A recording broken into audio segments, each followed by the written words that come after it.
सुधांशु जी, कांग्रेस मानने को तैयार नहीं है। कांग्रेस अभी भी ये अपने लाला लैंड में है। कांग्रेस कह रहे है एवरीथिंग इज गुड। कांग्रेस कह रही है किसने कहा कि हमारे खिलाफ लड़ रही है ममता बनर्जी? किसने कहा कि अरविंद केजरीवाल हमारे खिलाफ लड़ रहे हैं? वहां ममता दीदी इनकी रैली को सिलीगुड़ी में घुसने नहीं दे रही है। अरविंद केजरीवाल दिल्ली और पंजाब में अलग इलेक्शन लड़ रहे हैं। रत्नाकर जी बोल रहे हैं, उन्होंने ये बोला है अलग लड़ेंगी, ये नहीं बोला कि हमारे खिलाफ लड़ेंगी। अब इनके ज्ञान को क्या हो गया, मैं क्या करूं? सुधांशु जी, और लड़ गई क्या? देखिए ऐश्वर्य जी, पहले तो मैं क्षमा चाहता हूं कि मुझे ज्वाइन करने में आज विलंब हो गया। कोई बात नहीं सांसद। परंतु अभी जो मैंने सुना रत्नाकर जी को, भाई अब किसी ने फेडर नहीं डाउन किया, फेडर तो कांग्रेस वालों ने अपना खुद ही डाउन कर दिया है। और इतना डाउन कर दिया है कि इनके कार्यकर्ता कोशिश करके भी उस फेडर को अप नहीं कर पा रहे हैं।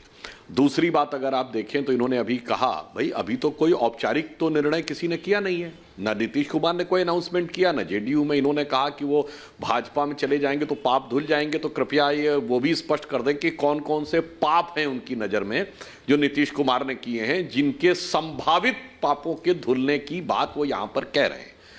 तो इसलिए, और दूसरा उन्होंने कहा मुझे तो नहीं पता किसने, ममता बनर्जी तो औपचारिक घोषणा कर चुकी हैं कि वो बंगाल में सभी सीटों पर लड़ेंगी। अब इसको अलग होना क्या कहते हैं? आम आदमी पार्टी ने कह दिया सभी 13 सीटों पे लड़ेंगे। उससे ज्यादा ये हो गया कि राहुल गांधी जी की यात्रा के बारे में परमिशन नहीं दी। उससे ज्यादा ये हो गया कि बंगाल में राहुल गांधी जी की यात्रा के पोस्टर फाड़ने और तोड़ने के भी आ गए। अब इसके बाद भी किसी को समझ में ना आए कि गठबंधन से अलग होना क्या कहते हैं और गठबंधन का अंजाम और मुस्तकबिल क्या होता है, तो मुझे लगता है कि फिर वास्तविक अर्थों में वो कांग्रेस की वर्तमान मना स्थिति को दिखाता है, जिसके लिए कहा जा सकता है कि समझ समझ के समझाओ उसको जिसके की समझ है, और जो समझ के भी ना समझे समझो कि वो ना समझ है।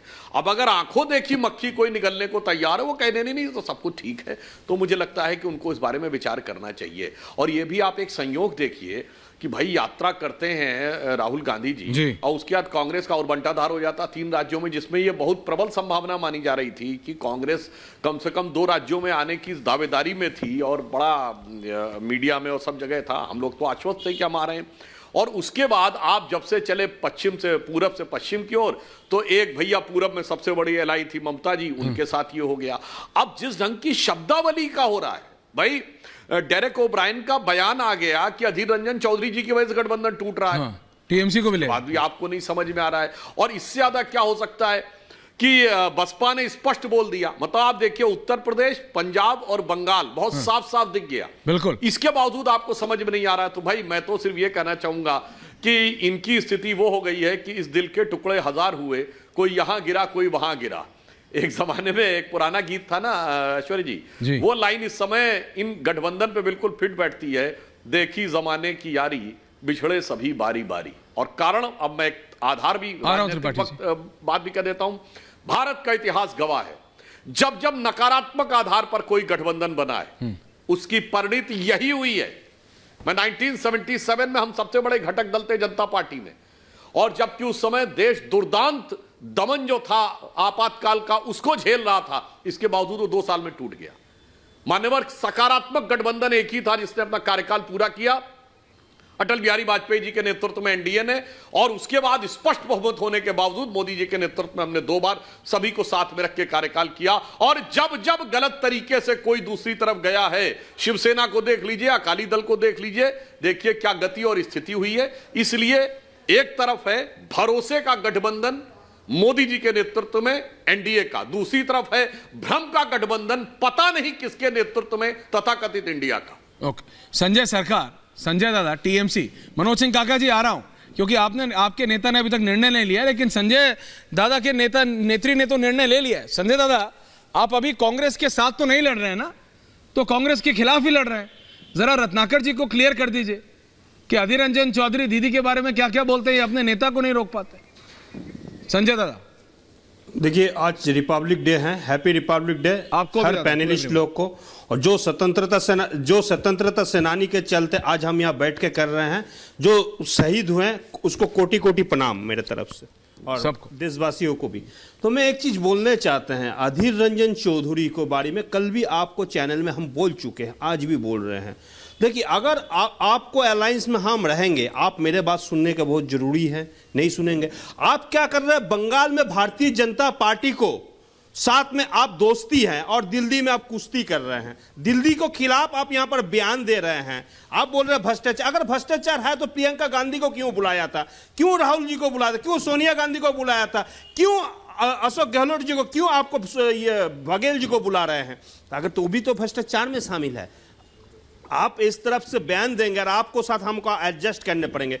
आपको लीवर है 2 ग्राम का, आप खाना चाहते हैं आप 1 किलो का, आप डाइजेस्ट नहीं कर पाएंगे। जहां पर आप बंगाल में आप बोलिए लोकसभा विधानसभा के हिसाब से आप कहीं भी आप 0 हैं, 0/0 नीले, आप बताएं 0 जो सन्नाटा, वो सन्नाटा है। आप यहां पर सन्नाटा होने के चलते आप दावेदार बोल रहे हम इतना सीट में लड़ेंगे। और रह गया बंगाल में राहुल गांधी को घुसना, हम कोई उसको पोस्टर और फ्लैग में उसको तोड़फाड़ नहीं किया। अधीर चौधरी खुद कराया, कर ये दिखाना चाहता है देखिए दीदी आपको खिलाफ है।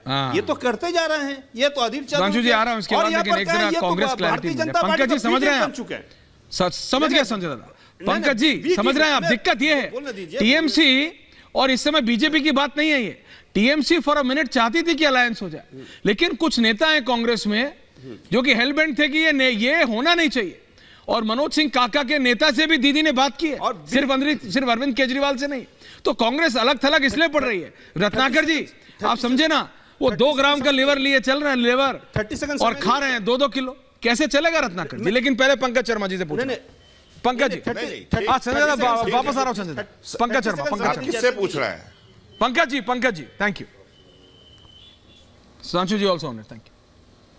अधीर रंजन चौधरी जी को गंभीरता से काम लेना चाहिए, बोलते वक्त थोड़ा सा सावधानी बरतनी चाहिए।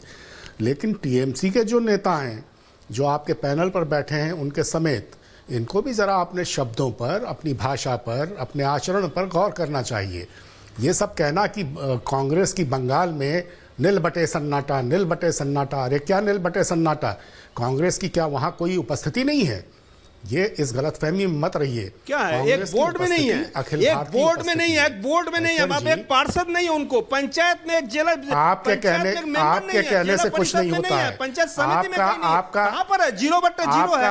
हम तो बोल रहे हैं, हम तो बोर्ड, हम देखिए हम बूथ कार्यकर्ता हैं, अहंकार जो है, बूथ कार्यकर्ता, हमको मालूम है कहां पर क्या नहीं है। राजू जी सुन रहे हैं ना? देखिए ये इंडिया अलायंस के 2 घटक दल के रिप्रेजेंटेटिव्स बात कर रहे हैं, जनता देख रही है। जो आपको हम अगर चाहिए तो सब कुछ हम आपको दिखा सकते हैं ये, लेकिन आप कहीं कुछ नहीं है, 0/0 है। जब राजनीतिक दलों में सब कुछ चाहिए, जब राजनीतिक दलों में इस तरह की क्षुद्र मनोवृत्ति वाले लोग होते हैं, इस तरह के छोटे मन वाले लोग जिन राजनीतिक दलों में होते हैं, वो राजनीतिक दल कभी भी व्यापक हितों के बारे में सोच ही नहीं सकते।